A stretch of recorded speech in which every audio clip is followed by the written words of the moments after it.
guys!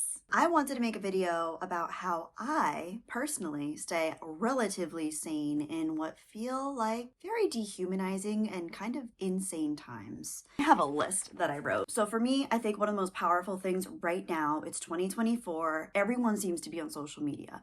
Most people I meet are on social media. My friends, family members, other than my dad, he has been against social media from when I was a kid, when MySpace and Facebook was around. He does not believe in it, and I feel like my dad is a prophetic person. He really truly understands. He sees through a lot of the BS and always has. He was talking about political correctness in media going too far back in the 90s. I remember him saying he was predicting that celebrities were going to get all on their soapboxes and it was going to get out of hand. And now we're in 2024 and everybody seems to be exhausted with celebrities getting on their soapboxes, regardless of what their belief system or political ideologies are. Nobody really wants to hear it because they all seem like out of touch celebrities. It's not even necessarily social media. I think it's phone addiction. I go out for walks all the time and I will see, or just public spaces in general, I will see everyone is like glued to their phone, looking down, not looking up, people driving, staring at their phones. I think if you're suffering with depression, anxiety, feeling detached, apathy, the first thing to check is, am I overly attached to my phone? Am I looking at my phone every few minutes? Am I staring at my phone while people are talking to me?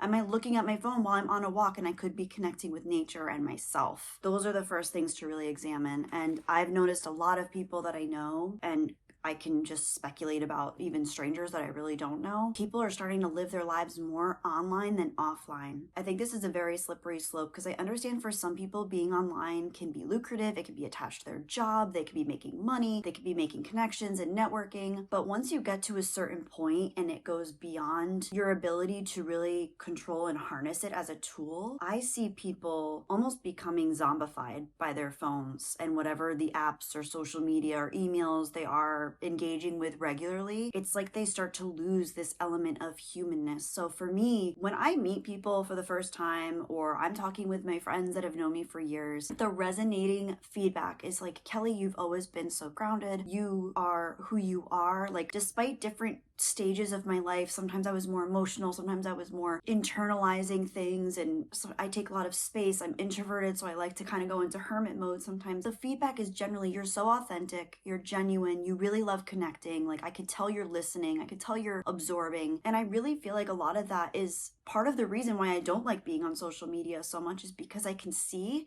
that it is actually kind of the opposite effect. And I notice the people that spend the most of their time on their phones or social media, it's like they start to miss something. There's like this glossiness, that like glazedness that takes over their face. It's almost like you can tell that they're not actually engaged in the moment. They're thinking about social media. It's like they have a separate part of their brain where they're thinking about, what could I be posting right now? What could I be saying right now? What could I be doing right now? And you're not even with that person anymore. So for me, I've experienced that from time to time. It's part of the reason I'm off social media in general, is that I actually started to feel that myself when I would go on social media. I haven't been actively on social media for years, as I mentioned, but when I was on Facebook and MySpace when I was younger, I was obsessed with it. I love the idea of like crafting my image and showing off the best parts of who I was and what I did. And it was very egocentric. Happy to admit that, because I was a teenager, I was in college, I was trying to learn myself who I actually was. And I think social media was kind of entwined with that, because just due to the time and the nature of things at the time. I remember even then reflecting, being like, wow, I'm spending hours doing this. It's not really having an effect on who I actually am. And I had this kind of internal dread feeling back then. This is in like 2005, between 2004 and 2010, let's say, when I graduated university. And I just remember going through these waves of, sometimes I'd spend a lot of time on Facebook or MySpace back in the day, crafting, using HTML codes to like make my page look a certain way. And I remember back then being like, wow, I think I'm addicted to this. And that wasn't even close to being the addictive type of algorithm we see with things like Instagram or TikTok. So that in and of itself to me is scary. thinking how much more addictive it is now, how much more entwined it is with people's lives, and the fact that I was doing this from my computer as a kid. I wasn't going into the world with my phone, having it attached to me at all times, 24/7, 365. I could at any time access what people were saying, what people were reaching out with. So I can relate to this. It's not like I've been off social media and I have no idea what it's like and I don't understand the dopamine hits. I totally do. Like, I can relate to it in some extent, but because I can also see through through it and I see what it did to me. I see what it does to people. I really truly believe in getting off social media. As soon as you have the desire in your head, if you've ever thought about it, just try it. Just try it for a week, try it for a month. I just delete it off my phone and then I'm done. And I posted something like maybe last year, and that was the last time I posted something on Instagram as far as I'm aware of.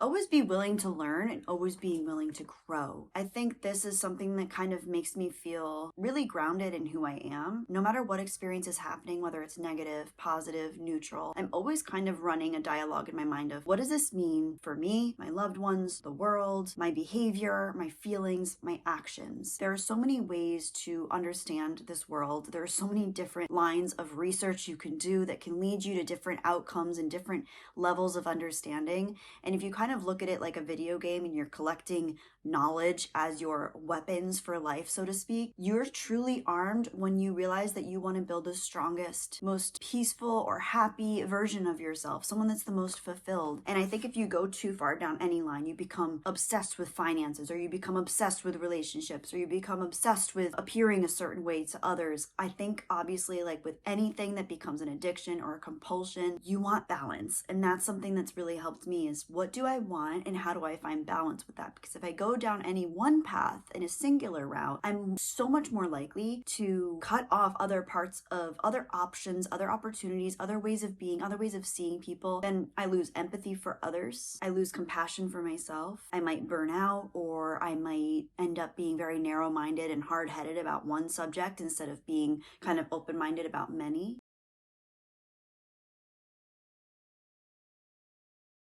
As you can tell, my space is kind of sparse. Anywhere I've recorded, I feel like most people are like, oh my gosh, you're a minimalist. I'm like, yeah, I kind of am.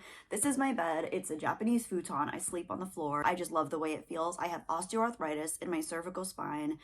It can be very painful at times, and this is actually the most comfortable bed I've ever slept in. I'd rather sleep on this for the rest of my life than those like super expensive fancy hotel beds that they have, or whatever the other fancy mattresses are out there. There's so many things that I love about being more minimalist. I used to collect Star Wars stuff. I loved collecting stuff growing up. And I think one of the things that attracted me to minimalism in the first place was actually when I was younger, my parents had to move because my mom got laid off from her job. Parents had to move. They had to really downsize. So we were having a tag sale in my house, and I realized how much stuff I had. I didn't necessarily do anything about it in that moment. I sold a lot of my stuff, which was great. It was wonderful. Oh my gosh. And that was the first time I was like, wow. It was stuff that I was collecting from when I was a kid and a teenager. And I remember I made like a good chunk of money just for 2 days selling my things that I remember my mom joking, being like, your stuff's not going to sell. It's a bunch of junk. It's a bunch of toys from when you were a kid. I'm like, you wait. I listed stuff on Craigslist. I said what we were selling. I mean, people came and bought my elderly turtle. I had an elderly turtle and someone came and bought her. It was a really sweet family, and I'm so happy she went to a good home, but I couldn't take her with me because I was moving to New York at the time and I had no space for an elderly turtle. But I love her. Thank you, Lily. You were such a good turtle, and rest in peace, Dipper. I sold so much stuff. I made hundreds of dollars over the weekend, and it was really eye-opening to realize, wow, all this stuff wasn't being used. It wasn't even of value to me anymore, but it was valuable to other people. Marie Kondo's been all the rage for years now, but there used to be this Japanese docu-series on YouTube that you could find called Japanology Plus, I think it was called. There was a whole episode with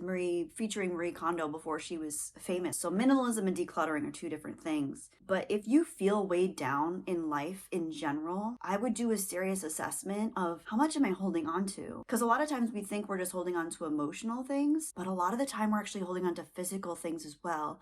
And when our physical space where we live feels bogged down by stuff, we feel bogged down. It really is related. I maybe it sounds wooey if you guys haven't experienced it, but for me, when I do a serious assessment of what I'm living with and what I'm using and what I'm not using, and I can get rid of some of the stuff that I'm not using, I feel so refreshed. I feel like I can do more. I have more energy. We have this awareness in the back of our minds of everything we own, even if you're not thinking about it all the time. It's like this Rolodex in the back of your mind, thinking like a software running in the background that takes up space and it takes up time, it takes up energy, and it's using that bandwidth. Even if you don't think it is, it does take bandwidth in the back of your mind to own everything you own, because as humans, as survivalists, we're all thinking all the time, what if something happened? What if my place set on fire? What if I lost my job and I had to move? What if I find the love of my life life and I want to move in with them and we have to bring all our stuff together. There's so many different reasons. And for me, one of them was my mom passed away. And then my mochita, my grandmother, passed away shortly after that. And here were these two amazing women in my life that had some things that I had to go through and choose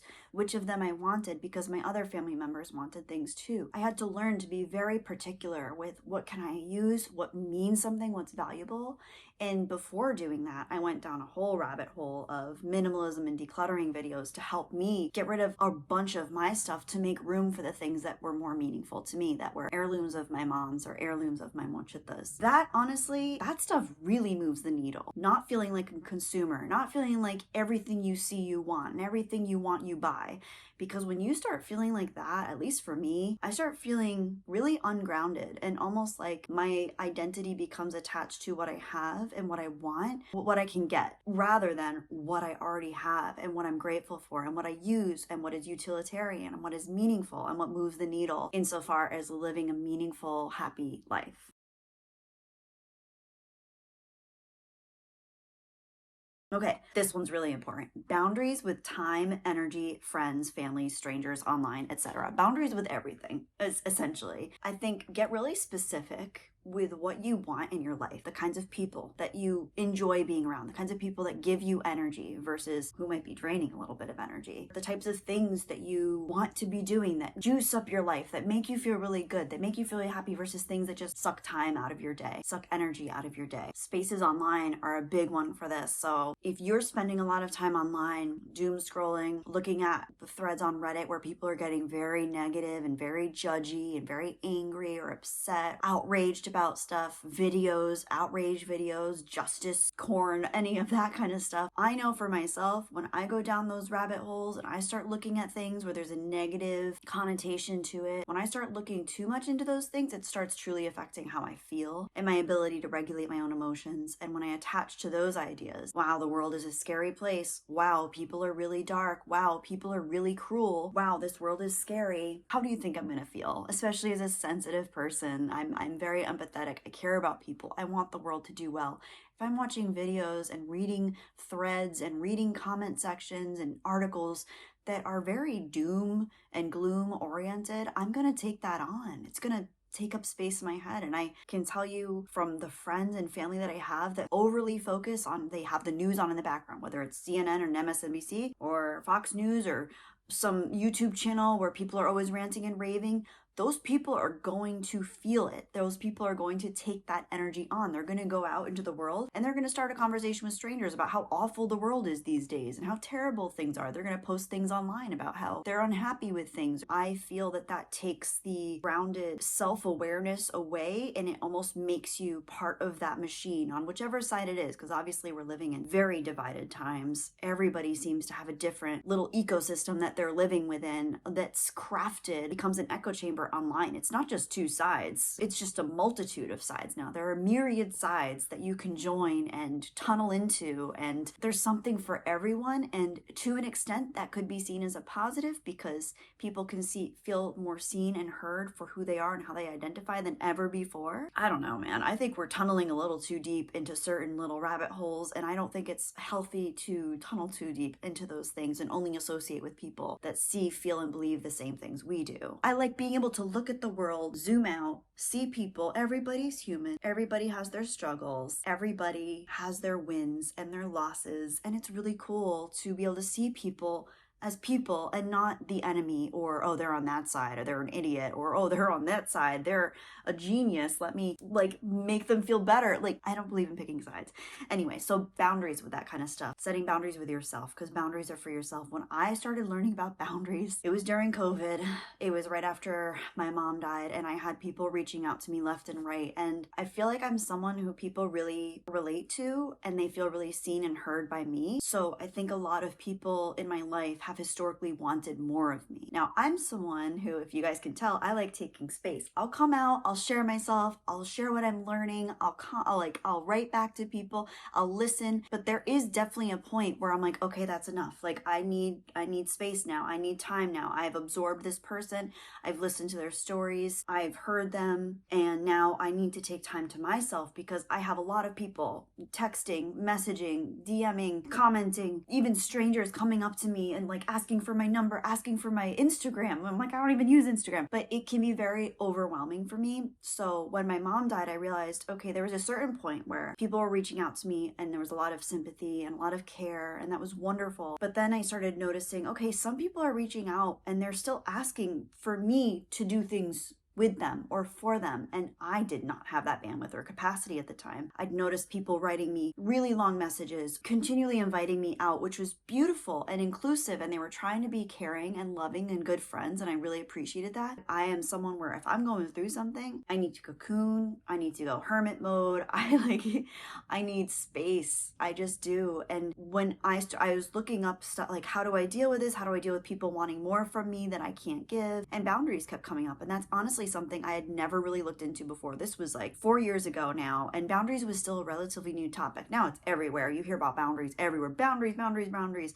But back then, 4 years ago, it doesn't sound like that long ago, but the discourse was really kind of minimal at the time. It was life-changing to realize, and it takes some time to learn how to set boundaries healthily, because I think a lot of people have weaponized boundaries, which is like, you can't do this to me, you can't say this to me, I'm not going to be here for this, but you really have to set them for yourself. What am I willing to engage with? What kind of behavior am I willing to tolerate? What kind of things do I want to do with my time? How am I willing to spend my money or save my money? If you're someone who's angry, bitter, resentful, tired, drained, overworked, I can guarantee you boundaries, you need them, and they'll help you. Just look up videos on how to set boundaries with whatever it is. There are amazing financial channels out there right now. If you need to set boundaries with your finances, I've always been a big saver. I like to make sure I'm investing my money where it's going to make returns for me in my life and my way of being. I'm so careful. I'm not a risk taker. I don't go out. I don't drink. I don't do anything like that spends a lot of money. I'm very careful with my money. This is my favorite shirt. I got this at a thrift store for $2. Like, there's so many ways to live a beautiful, lovely, meaningful life for you where you don't have to overexert yourself financially, emotionally, energetically. Anyway, I could talk about that forever. Any of these topics, by the way, that I bring up, if any of you are more interested in me going deeper on any of them, let me know in the comments. If there's a consensus, if there's a comment that's upvoted that's like, I want to hear more about this, I will definitely make another video about it, because these things they've saved my life, literally.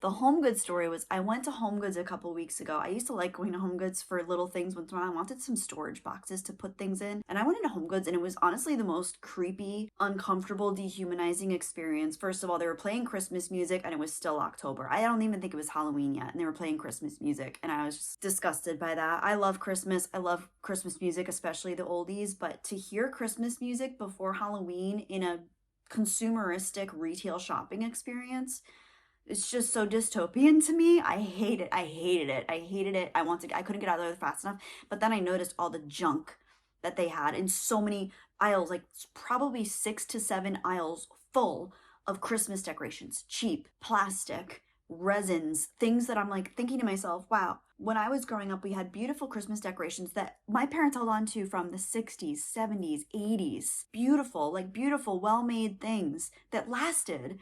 And now all I could think of was, all this stuff is going to be in a landfill probably by next year. Like, I just really feel like the wheel of consumerism has been turning so much faster. And I think a lot of people are turning to buying things to make themselves feel better, because times are tough financially, times are tough esoterically and philosophically and emotionally, and there's a lot of hardship right now. I think people feel more apathetic than ever. Obviously, for a lot of people, spending and buying things is a real quick way to get dopamine, but it's also a quick way to lose it. More harm, actually. So that was my HomeGoods story. And I think that extends to the entire industry of, are you going to be a spender in terms of your emotions and reflecting how you feel internally? Or are you going to be someone who thinks about what you want? And this has been a big thing for me. I think about what I want. Do I really want it? Will I use it? Will it make my life better?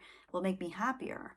will it make my life easier? Obviously, you're not gonna do this with everything, like a toilet brush. Everybody needs a toilet brush, right? But you're not gonna like overthink that. You don't need to be in love. It doesn't need to be the perfect toilet brush, but the things that really mean something should mean something. Hollywood. This is a big one. I feel like most Hollywood productions that I've watched in the last 6 to 7 years have just made me feel worse after seeing them. The big ones I'm talking about, not foreign films, not independent films. Those are some of the best films I've seen in the last 7 to 8 years. The films that I'm talking about are the like Avengers 18 or the Eternals or whatever these big, huge budget Hollywood movies coming out. I think it really, Star Wars and the comic book movies have just started churning out so much crap for the masses. It's fodder for the masses. I know that people enjoy them, and I'm no shade. If you enjoy them, please enjoy them. I'm so happy for you that you're enjoying something these days. That's actually great, and my heart melts a little bit to know that people are still enjoying these things, because maybe I'm just a terrible cynic, but I really think that watching these things makes me feel so dehumanized. And then not only Hollywood, but celebrity culture mixed in with all of it. Just regardless of what they're saying, they're putting themselves on pedestals and acting like we, the plebeians, should all believe the same things they believe because they're celebrities and because they have this high opinion of themselves. There are so many great videos on this. There was an amazing one by Baggage Claim that she made about celebrities and celebrity culture dying, and how everyone's just giving them the side eye now because we're over it. We don't want to be preached to by celebrities. It's exhausting.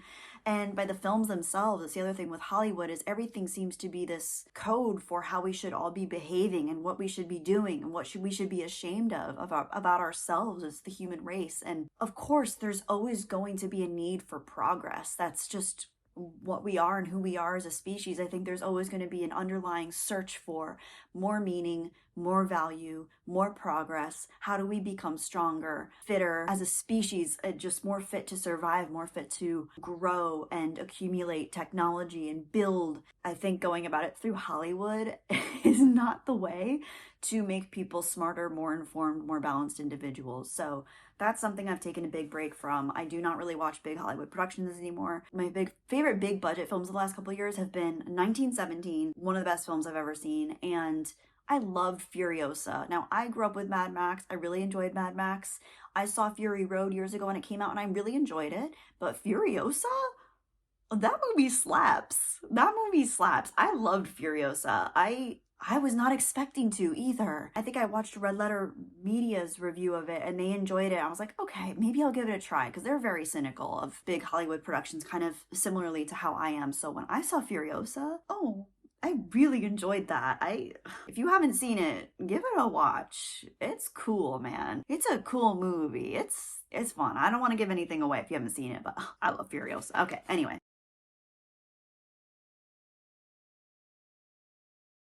Pointed advertising. So this goes back to feeling like consumers when we're constantly online, we're on our phones, we're going to get advertisements slapped in our face. And even though we don't want to believe they're selling our data, of course they're all selling our data. Even if you opt out and say, don't sell my data, people are finding it. People are going to show you on your screens advertisements. Maybe even in this video, there's an advertisement running out right now that refers to your specific area or your specific interest or something that you shopped for last week that just happens to come up now. It's dehumanizing. It makes us feel like, what are we? Are we just here to consume and make money and spend it and then die? Like, surely there's more to life than that. And little secret, there's more to life than that. We'll talk more about that, but it is what you make it.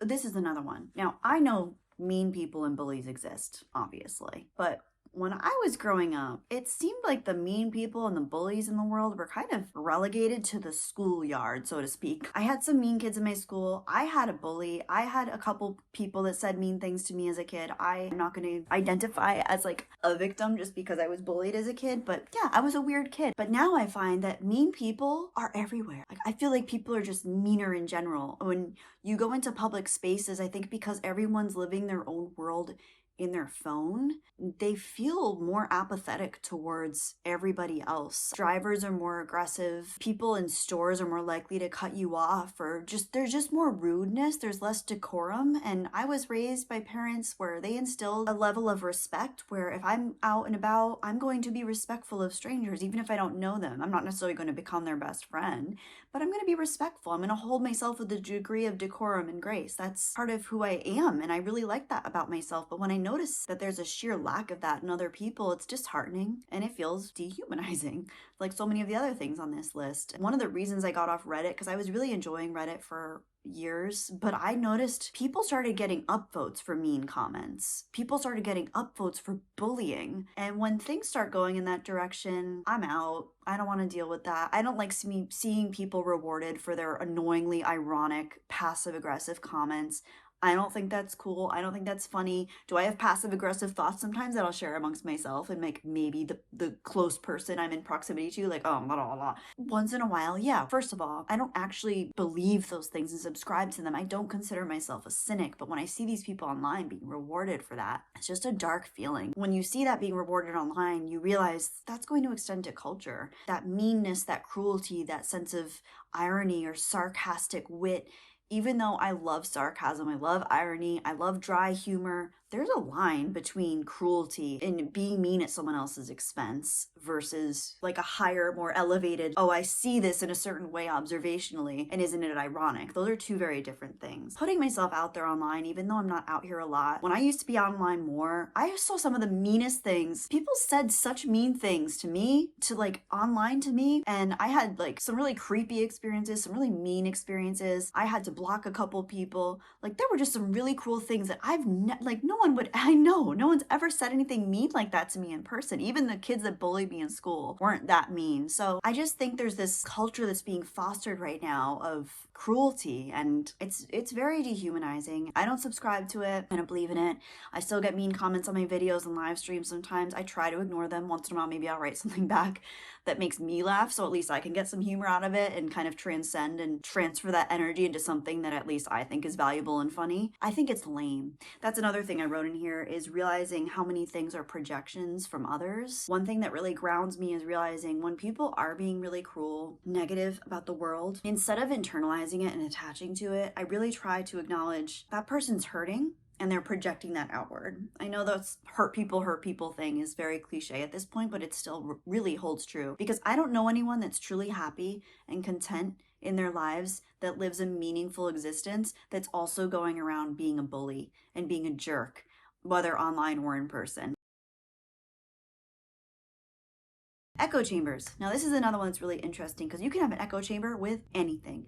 Entertainment, media, food, music. There's echo chambers and gatekeeping and a whole variety of different terms that we can use for these things now. When you have an echo chamber, it's essentially a group of people riling around the same subject that all essentially agree on the terms of how they're going to have discourse around that subject. So it could be political, it could be gender-oriented, social, cultural, historical, anything, media-oriented, Hollywood, movies. And then within that, you have gatekeepers that say, well, if you believe this, you're out of our group, we don't agree with that. Or you're a plebeian, you don't understand, you're not a deep enough thinker, or you're too deep of a thinker. Then you can gatekeep anything these days. And the internet makes it so easy to move into these tiny little groups where you have a tiny little band of people in the grand scheme of things, of course, because if there are 7 billion, 9 billion, how many billions of us are there now? If everybody is in these little groups of people, it's tribalistic, but not in a healthy way, because tribes can be healthy. Some of the healthiest people on this planet are in little tiny tribes, little hunter-gatherer tribes.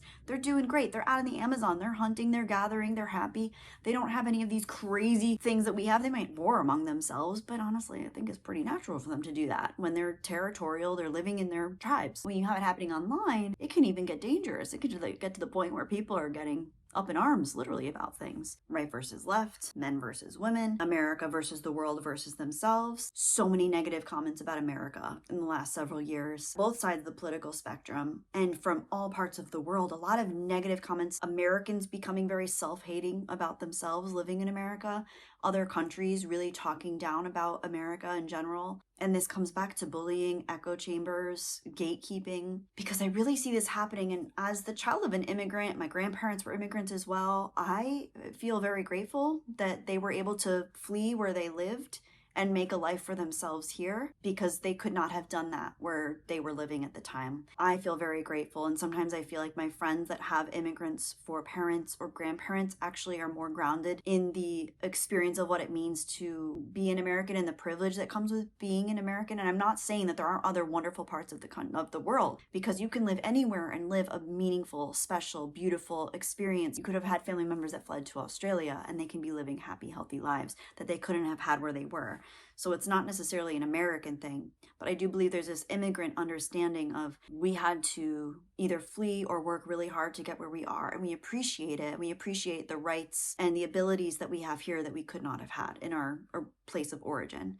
So that has been really disheartening for me to see, because I'm not waving my American flag around constantly and being a total patriot about everything.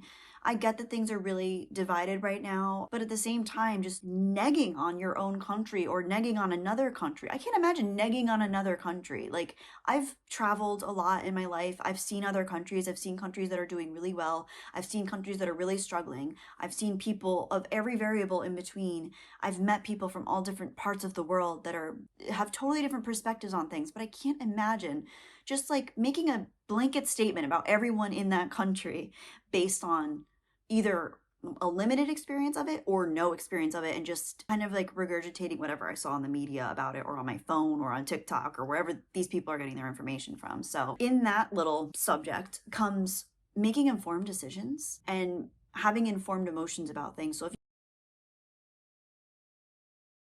if you find yourself getting emotional about things, this has really helped me. When I found myself getting emotional about things, I try to step back and also take a look at what the other side is saying. So if I'm getting riled up about anti-Americanism, if that's what it's called, then I want to look at the side that's more pro-Americanism. But then I want to watch more videos or read more things from people that are saying why they're anti-American. And sometimes there will be well thought out, meaningful discourse on why someone's very anti something. And it's not that I have to agree with them, because most of the time I don't, but to have empathy for where they're coming from, or maybe how they felt shafted or how they felt disenfranchised by a certain array of different experiences, that's something I can relate to. Doesn't mean I'm going to agree, doesn't mean I'm going to take their side, doesn't mean I'm going to defend their position. But making informed decisions in general about how you're going to feel about something doesn't mean you can't feel that way, doesn't mean you can't feel upset, saddened, angry, hopeful, but just being informed of why you feel that way and how the other parties might feel, and maybe being able to have at least a little empathy for why they might feel that way. And I think that's something that I am very proud of myself for doing politically, because I have friends on many different sides of the political spectrum, very different array of friends that I get along with all of them. And every time I listen to one of their belief systems or their ideologies come out, I first recognize, okay, this is their belief system, this is their ideology, this is a product of who they are as a person and everything they've ever been through. So it's not just espousing one idea, but when you realize that they are espousing like a singular approach to something or a singular understanding of something, it's much easier to kind of separate yourself from that and be like, okay, I understand that they feel that way. And that's a depiction of how they feel internally and also their history of experience as a human being. I consider myself very moderate when it comes to these things. Some of my beliefs are much more conservative. Some of them are a little bit more liberal. Everything else is in between. But I can absolutely see when someone is emotionally riled up about something that they're not typically acting in the best behavior for themselves and for their own efficacy in terms of being a happy, healthy, balanced person. Honestly, when the whole election stuff was going down and people were losing their minds on every side, I felt so calm. I felt so peaceful. I was like, we're gonna see how this goes, and however it goes, I know that I'm grounded in myself and I'll handle myself in whichever way that needs to be. And this doesn't define me. This doesn't define my life. My friends, some of them think it defines them and it defines their life and their future. And that must be really hard for them because they're giving their power to another entity that honestly we have really no control over outside of the democratic vote. Once the vote's in, like, we really don't have as much power as I think the government wants us to believe we do. So why get so attached to that idea of this is going to determine my future, my children's future? Like, yes, partially it will. But more so, you are going to determine your future and your children's future by the nature of who you are as a person and how you conduct yourself in life. Because if you see your parents screaming and yelling about politics all the time, you're not going to feel safe. You're not going to feel in control, and you're going to feel like politics determine your life. Versus if you see parents who conduct themselves well and who have emotional control over themselves for the entirety of your childhood, you're going to feel like, wow, I have a lot of power, and politics is a real thing that exists that affects our daily lives. It affects the economy, it affects the structure of our social class and our social system, but I'm empowered within myself and I move forward in my life through empowering myself. Which kid is going to be more balanced? Your political ideology shouldn't define you. For me, that's something I had to realize, because I've traveled down both paths where I've been like, ooh, maybe I'm this, maybe I'm that, maybe I want to fight for this, maybe I want to fight for that. But then when I stepped back, I was like, maybe I want to fight for myself, and then that will help lift everything, all the veils up, so to speak. Maybe that's actually the more empowered way. I don't know, because I'm not going to get into politics. I'm not going to become a politician. I'm not going to run for president. So if I'm not doing that, maybe the best thing I can do is to take care of myself and lead the most balanced, healthy life that I can lead. And then that can help me and the people in my circle more than getting riled up and angry about every little thing that happens.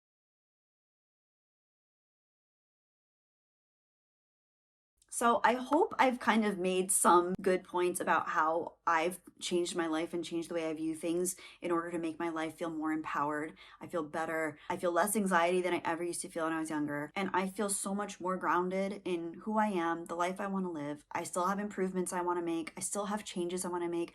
Everything in this video that I spoke about, these are all things that are a work in progress. Like, I'm still working on decluttering. I'm still working on getting rid of things that don't serve me. I'm still working on my boundaries.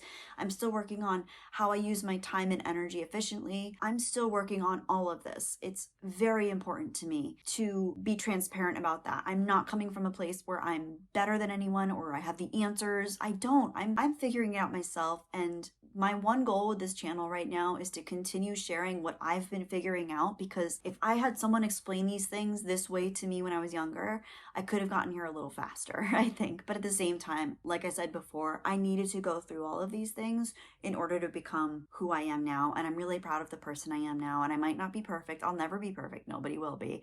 But I feel so much more self-actualized now and so much more aware of what I actually want. And I'm able to regulate myself in a way that allows me to move forward in my life with stability and understanding. And there will always be rocky moments because that's the nature of life. But I'm just so grateful for what I have achieved and who I am and where I am coming from now, and I trust myself. I think that's one other point I want to make is you have to be willing to trust yourself. The first step is you have to be willing to acknowledge that you might not be happy, and that's okay, because a lot of people are not happy. Honestly, a lot of people that I meet are not happy, but that doesn't mean that they're broken. It doesn't mean they can't fix it. When I see people and I get to know them, I can see what they're doing and I can notice, oh, if they just shifted that idea a little bit, or if they just changed their mind on that a little bit, or if they just forgave themselves a little bit here, they could shift the whole trajectory of their life. It's not always comfortable to say those things to other people, but I think that to myself a lot. And it's a very powerful thing, because then you can have that same awareness for yourself. And if you have that awareness for yourself of what might be holding you back, where you want to grow, and being aware that it's going to take a lot of different things and just starting exploring them, oh my gosh, your whole life will change. I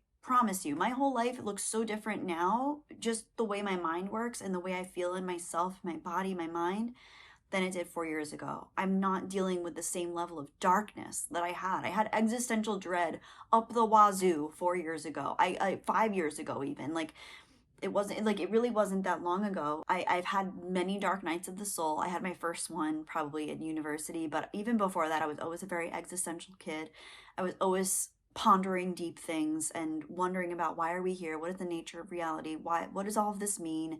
I thought about death a lot. I thought about the meaning of life a lot. And I think most people do. And if you have religion and faith to guide you, that's wonderful, because those people tend to have the most easygoing relationship with life in terms of they don't have as much existential dread. But if you're more of a questioner and you're more skeptical and you think more about analytically about things, it can be really hard to feel guided and to have any faith in what's going on. You kind of have to build that for yourself. So for anyone out there that's trying to build your faith for yourself and not necessarily just attached to a religion or a spiritual ideology, and you're building it from within, these kinds of things are definitely going to help you.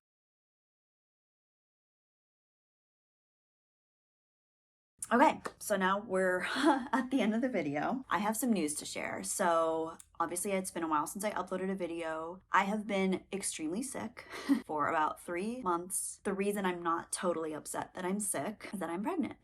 And this is something that I wanted for a very long time, and I'm very happy about it. And I couldn't share right away because it was too early to share. You're not supposed to share too early because things can obviously go wrong. Things could still go wrong, but I'm very hopeful. So yeah, I'm pregnant. I've been very sick. This is the first day I've actually felt like I'm able to record. So I hope you guys will be a little bit forgiving with maybe the quality, and maybe my rambling is a little bit off because my brain is not working the same way. My body is not working the same way, but that actually goes into the point of the video, and that how I stay relatively sane in an insane, dehumanizing world is that I want greater purposes to myself. And now I know some of you are fathers and mothers, and some of you want more meaningful relationships in your life, and you want to have families one day.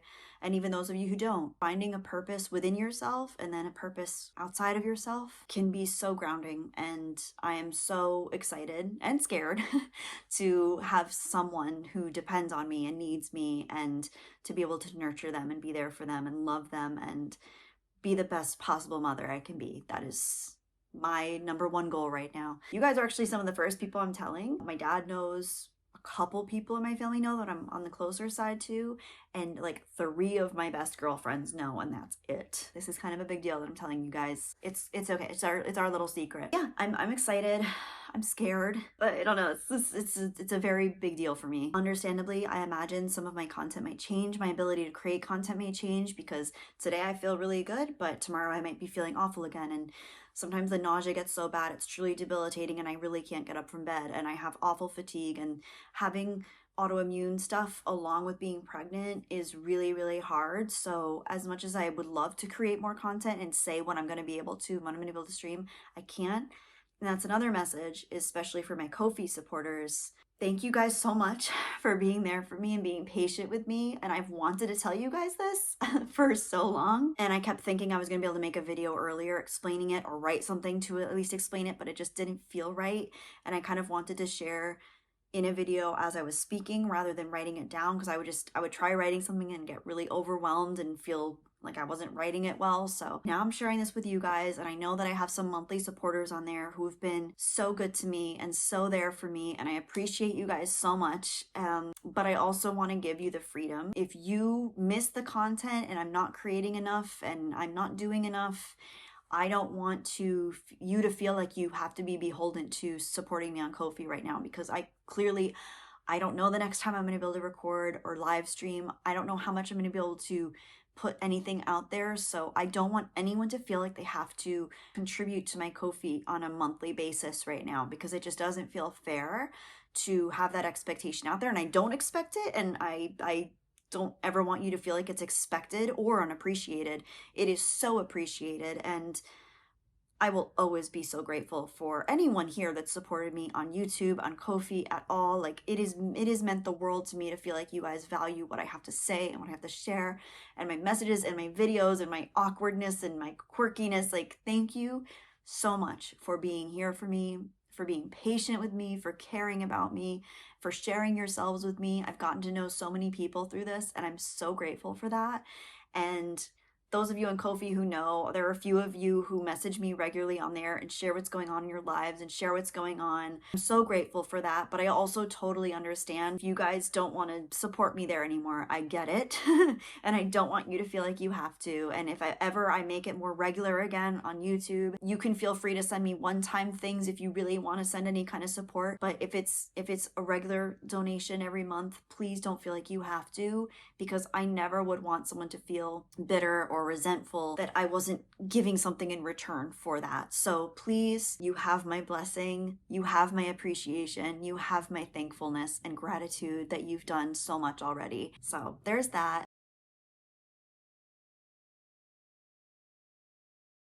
I am excited for whatever this journey brings. Please let me know in the comments if there are any other videos you can see me making in regard to any of the things I talked about today, because truly these things are so near and dear to my heart. They mean a lot to me, and they truly have helped me. I'm not just saying that. These are actual things that have genuinely helped move the needle for me. I know they're a plethora of videos out there on YouTube of how to change your life and how to be better and how to be happier.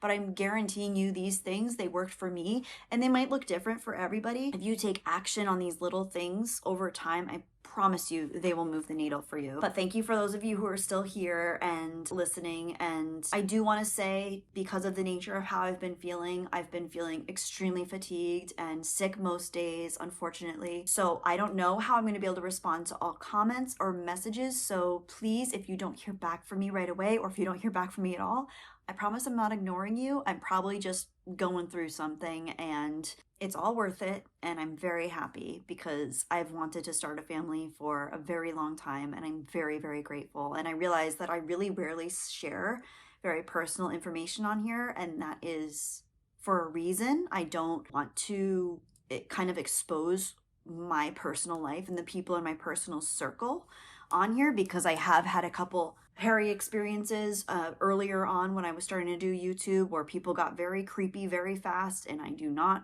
like, I know you guys aren't like that, but if anything like that ever happened again, I would just want to make sure that there are boundaries in place. But this one felt like I had to share, because you guys are either going to be able to see the difference, because I definitely feel physically different, or you're going to wonder where I am. And I didn't want anyone to be completely kept in the dark, especially my Ko-fi supporters, because I know there aren't many of us on Ko-fi, but those of you that have shown your support over the years you make me feel so seen and special. So thank you. And please just know that you have made such a big difference in my life. And honestly, you've kept me going with YouTube in a lot of ways, because YouTube is really scary, and it might not look like it to you guys who are watching me now, but it's really hard for me to like get up the courage to put myself out there, because I really am much more of an introvert than I think any of you guys realize.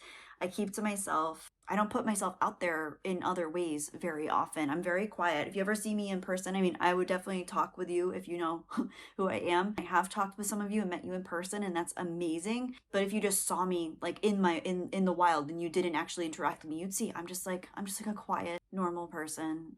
I'm introverted. I like being on my own. I like being in nature.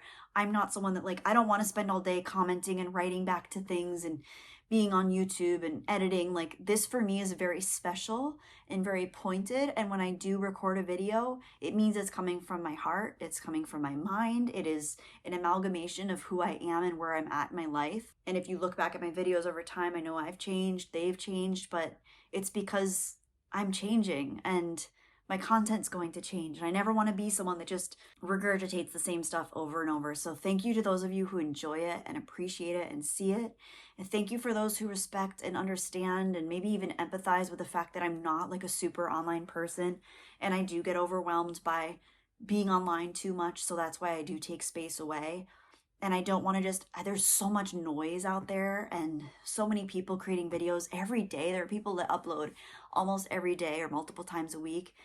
That I don't think that could ever be me. I need to take space. I need to reflect. I need to live my life and experience it and internalize it and think about, okay, what does this mean? And then I need to find ways to share that. And that's when I create a video, is when I've understood something on a deeper level. And then I feel like it's valuable enough to share. So I'm not a regular content creator. I'm not an influencer, I'm not a social media person. And for those of you who value that, I value you so much. So thank you. Thank you so much. Thank you for those of you who have been there from the beginning. And thank you for those of you who have tagged along somewhere later in the journey and stuck around. Thank you. I appreciate all of you. I realize this is going to be a bit vulnerable, but I see my YouTube subscription count going down, which, yeah, sometimes hurts my ego. But other times I realize I got a huge influx of subscriptions when I was doing a lot of collaborations with larger channels. And that was really fun, and that was a really good time in my life. And some of those people I'm still friends with, and I really appreciate what we had going on. And it was really a special time. But a lot of it was also talking about current culture and media and Hollywood. And as much as I love that stuff and I still want to talk about it to an extent, I realized that a lot of that was just there was just a daily churn going on, and I didn't want to feel like another cog in that machine. So when I see subscribers dropping off, yeah, it might bruise the ego a little bit, but I also understand that I'm not providing the kind of content that they signed up for. So that's totally fine. I'm a weirdo. I'm definitely not the typical person that's going to come on YouTube and just be able to share my thoughts openly. I need to take my time. I need to allow myself to be vulnerable and genuine, because if I'm not going to allow myself to be vulnerable and genuine, I don't want to do it. That's just how I am. So thank you to those of you who appreciate it. And I hope you're all really doing well. And if you're not, I hope today's video makes you realize that there are actually actionable steps to move forward and find ways to make your life more meaningful for you, not for appearance's sake, not for social media likes or clicks, but for you, for what you want out of your life. Because I had to realize all those things myself before I realized I needed to do some work, and I needed to do a lot of work, and it was all worth it. That's the other thing. Like I mentioned therapy a few times. Therapy definitely helps, because I have been seeing an amazing therapist, and she helps me compartmentalize my thoughts so well. So I will always recommend therapy to people who are curious about it. But if you're not, you don't need it. There's so many other ways you can engage your mind and heart and values in a manner that will actually help move the needle for you. But you have to find what works for you. Just whatever you do, don't stagnate. Because truly, I think people that are stagnant are the unhappiest, because when I was at my most stagnant, I was also at my most unhappy. Oh, that's a lot. and the baby is telling me that I am tired, so I need to rest. But if any of you are parents and you have any constructive advice to share, not negative things, because you would not believe and how many people have found out I'm pregnant and they just have to tell me the most negative, awful things about pregnancy or having kids or having babies and how hard it is. Trust me, I know it's gonna be hard. It already is. Like I already feel like my body is not my own. My mind is not my own. I'm exhausted all the time. I'm sick. But I'm ready for this, and I wouldn't have taken this on if this wasn't something I was willing to do. So I'm very excited. Yeah, I'd love that. And again, please let me know anything you would love to hear more about in a video. And the next time I'm feeling up for it and I have the energy and I'm not sick and I am willing to be vulnerable and grounded and authentic and genuine with myself and my time, I will absolutely make a video on it. Again, go see Furiosa if you haven't. If you have seen it and you loved it, watch it again. If you have seen it and you didn't like it, let me know why. I'm curious, because I thought it was freaking immaculate for a big Hollywood production. I hope you had an amazing time sitting with me and hanging out with me. And let me see if there's anything on this list I missed. Yeah, that's enough. I feel like you guys get it. You're smart. You guys are smart. One thing I'm always impressed with when I see the comment section is how freaking smart you guys are, or funny.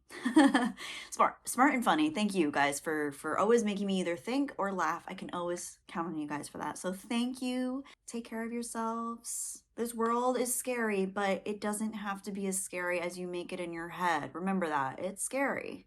There's darkness out there, but things could always be worse. Don't make it worse in your head. Make your mind a place where you can seek refuge and feel balanced and feel like you have control over at least how you feel. Because if you don't have control over how you feel, that means something or someone else does, and they don't deserve it. You do. Anyway, I hope you guys like this video. I'm going to say goodbye now because I keep rambling. Okay, love you guys. May the force be with you. Bye.